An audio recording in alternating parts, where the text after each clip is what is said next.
just trying to create a spark. You know, I didn't play a lot of minutes, but I was just trying to find a way to get us a spark. You know, the game was getting pretty close, so just creating that steal again. I wasn't gonna go all the way, but I saw a gap, so I just knew I had to finish all the way, or at least try to get a foul. So when it went in, I just knew, like, you know, I think we were up 3, so I just knew it was a good play by me. Mario, it's such an emotional game, a lot of lead changes. I mean, is that just kind of a fun game to be in? It's such a competitive game. I mean, basketball always fun, you know what I'm saying? Just coming out there and having fun with my team, and every game we're going to have our run, they're going to have their runs. It's just who get the last one. So, I mean, let's go out there and have fun and play for each other. Why do you feel like you guys are playing so well right now? I mean, I feel like we just all playing together and just going, like I said, going to have fun and taking out the right shots and no one being selfish and crashing the boards and just staying locked in and doing what the coaches say. What's been the difference for you in the last couple of games? Just calming down, getting out of my own head, and just going out there and have fun and playing basketball. Devonte, everybody on the bench really contributed in a big way today. Do you kind of feel like you guys kind of need to step up just to kind of stay at the same level as the starters are playing? That's a tough question. I just feel like, you know, as long as we're there to help the starters, you know, bring that energy. You know, like today, Matt had a big spark. You know, just there's, like Coach said, we don't know who's going to have that spark game. But if someone does have a spark game, you know, we're going to be on their back trying to help them out. You know, if that's getting more touches or, you know, trying to give them a right screen, just trying to get them going, you know, and just when they get spark, it opens the game for us. So it makes the game a lot easier for the guys coming off the bench. Devonte, before your steal and layup, you also hit the little jumper on the baseline on the inbounds play. Talk about that one, because I think you had just missed the 3 and they went right back to you. Yeah, Coach called that play up. It's one of my favorite plays out of bounds. I knew if I had the space, I was gonna shoot it. Came off the screen, I was wide open. I shot it. Those were your only 4 points. Do you, as the game goes along, do you always sort of think, you know, my moment might be coming? You're always ready for whatever that big moment might be? Yeah, I just stay ready. You know, the game is close. It's not like we were up 15-10. You know, I just try to stay in, try to create that spark moment like I have been. Mario, how taxing is a game like with like 12 ties, 12 lead changes, no lead greater than 6 threes or something? You guys are both, is that easier to play in that game, or is it more taxing because you can't, because the margin of error is so thin? It feels like it's so thin. I mean, if I understand your question, Just there's no, you don't have a double-digit lead either way. It's like you have to keep playing at a high level. Right. I mean, I just felt like they couldn't really beat us with twos. So I mean, they were scoring, but we were scoring also, and we knew at some point somebody gonna have to get some stops in a row and then come out to beat Baylor Bears. And Mario, they had only been out rebounded, I think, in one other game. You guys were, I mean, they got a lot of length. How were you guys able to out-rebound them? I mean, we work on rebounding and box outs and stuff every day. I mean, we do it in practice. Why not go out and do it in the game? And we knew coming into this game we had to beat them on the boards, and we made up our mind and went out there and did it. Mario, was it maybe a little extra fun for you playing against an SEC team? Oh, yes, it was. I mean, I think I played Bama like 3 times my freshman year, and I don't think I had a good game, neither one. So, I mean, I was laying in the bed last night and was just like, dang, I never had a good game against Bama. I came to the gym and shot, and I think I just had Bama on my mind all night while I was shooting. But anyway, I woke up this morning, right side of the bed, had a smile on my face, and for the jump ball, I just knew I was going to go out and have fun and let the game come to me. So as far as the challenge goes, great way to start for us. Last year we were disappointed the way we started, 11 o'clock game at Florida. And we take it very serious how we represent not only Baylor and Baylor Nation, but also the Big 12. So very pleased with being able to get a win early in the day for the Big 12. Scott, your bench, everybody who came off the bench really produced. How big was that? Huge, and every game we've won, it's been a team effort. I mean, different people contributing in different ways, and As a coach, it's a little trickier because you don't know whose day it is or whose night it is. And at the same time, the great thing, as long as they keep the team first, then they're cheering on each other, and it doesn't become an I thing. And that's why we've been winning too. Their coach came in and said that you guys just simply out-rebounded them, and that was an emphasis of you know, talking with your team before the game. Can you just talk a little bit about what you saw out there? Well, I mean, first of all, you have two great rebounding teams. They've rebounded 17 of 18 of their opponents. So that's one thing we pride ourselves on. And to win second chance points 18-9, that was really big for us and critical. And again, that's a big reason why we've been able to win. And it's not one guy; it's a team effort. And pleased with how we did on the glass today for sure. Are you seeing a difference offensively from your big guys, Flo and Mark and Frey and those guys? They're doing a better job finishing and catching, getting to the rim quick, and the guys have getting used to throwing it where they like it. At the same time, Freddie and Flo continue to do a great job rebounding, shot blocking, and helping us with that interior defense. How much emphasis did y'all put on stopping Kyra Lewis, or at least trying to contain him? Well, actually, we put a lot of emphasis on all of them.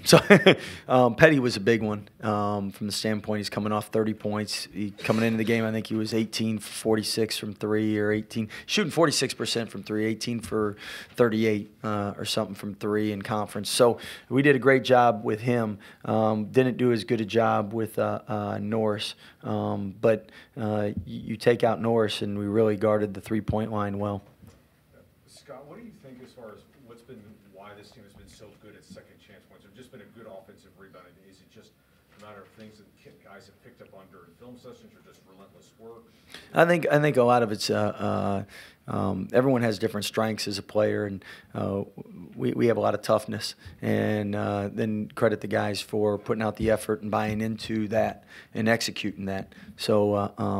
But that toughness and not shying away from contact and rebounding's work. Sprinting on defense is work. Sprinting on offense is work. And our guys have put out the work on the rebounding side of things. You guys finally got in a game of chicken like this, you guys got the two big plays. You got the Flo block, and then, of course, the Devonte steal and layup. They're pretty much the deciding factors in this game. Is that how you saw it? Definitely two plays that that were huge. But, again, in these close games, every play matters, and that's what we tell our guys. I mean, one or two possession games, every play matters. But those were big and critical when they happened for sure. Scott, you had Devonte in there. I mean, Butler was on the bench. Devonte was in there late and had the two big steals. I guess number one, why was Butler not out there? And did you just kind of see that? I'd like to tell you I knew Devonte was going to do what he did, but we just felt we got Jared out because we thought he was tired and needed to give him a break and rest, and then Devonte was doing well. And when you're doing well, sometimes you let it ride. And, I mean, that was a big-time finish by Devonte. It was a great steal, too. And that's again, part of the team. I mean, different guys all stepping up, contributing, and you can get teams that, hey, why aren't I in? And now they become selfish. And now when you don't have that team attitude and that positivity, you don't win. So, again, that's part of why we're winning right now. You also called his number on the inbounds play after he just missed a three.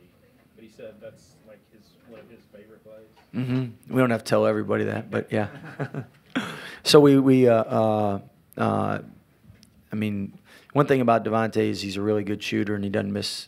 Some guys, when they miss, it gets in their head, and I think Devonte just keeps shooting, so you don't have to worry about one shot affecting him.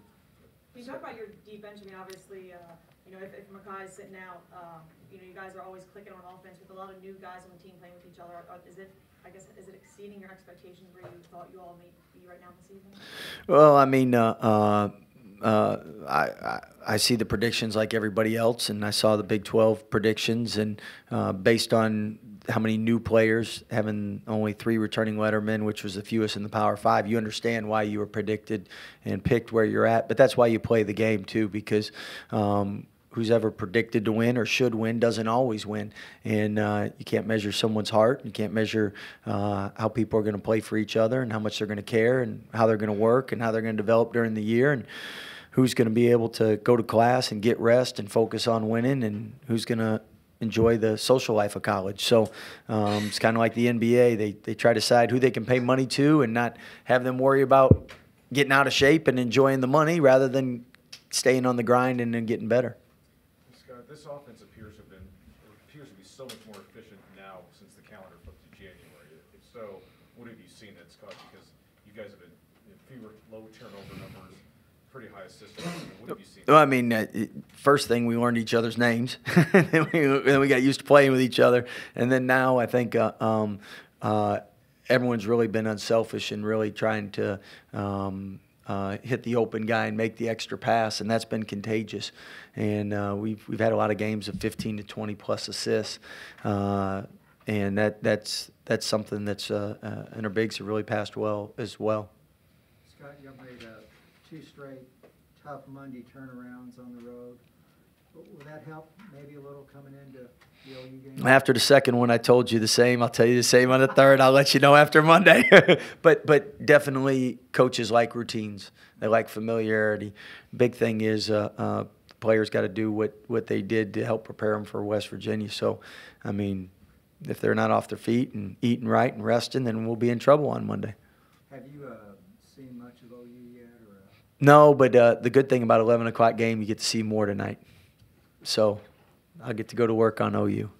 As someone said, you get the privilege to watch game film today. Avery said now, like on fire, could you feel him putting extra pressure on himself this game because it's Alabama? Well, I was really pleased with Jared from the standpoint. Normally, when it's a rivalry game or you're playing a team that you know a lot of them, it means a lot to you.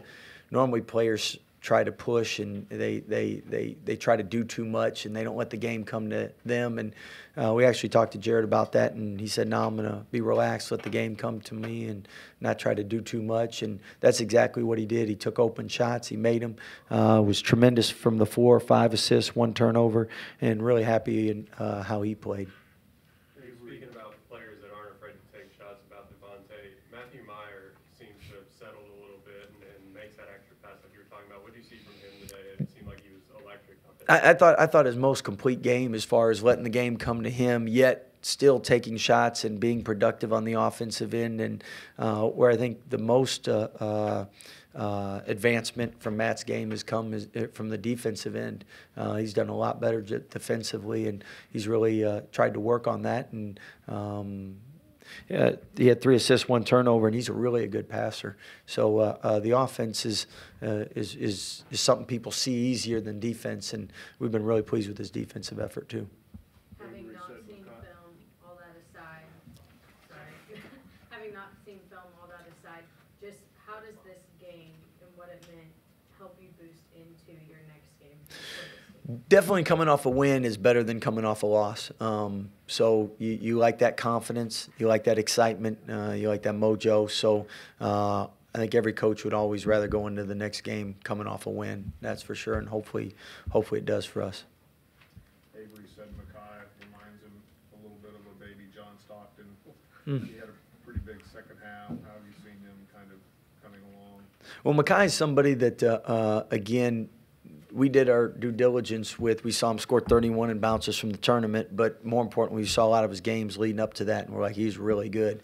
And after 2 years of not being able to compete, but except for 1 game, I mean, he lost some athleticism, he lost some timing and some rust. And to me, getting injured again right before our first game and missing the first 3 games, it's taken him the month of December to really start to get back to what he's capable of doing. And I think, knock on wood and a lot of prayers, hopefully he stays healthy, because February will be better than January, because the one thing is he's more athletic than he's been able to show, and he's been very well and he's very effective. But athletically, he's really talented and gifted, and I think he'll show more of that too the more confidence he gets. Is there a little bit of that same thing with Mario, that it's taken him a while? I mean, he's had back-to-back really nice games. Definitely. I think when you sit out a year, and then a lot of times if missing the beginning of the year and just getting that rhythm and consistency, and definitely he looks a lot more comfortable out there now than he did early on. Is Makai's ankle about as good as it's going to be for the balance of the season, or where do you see that? No, I think that's healthy, but just again, it's like any athlete. You take 2 years off, it takes a while to get back to form, and that's as much mental as it is physical. Where'd the blood come from? I'm laughing. That guy bleeds about every game. We got to get him a cut doctor. But he took a shot on the head, and I think it was I don't know if it was the ball that hit him or what, but it was a good cut.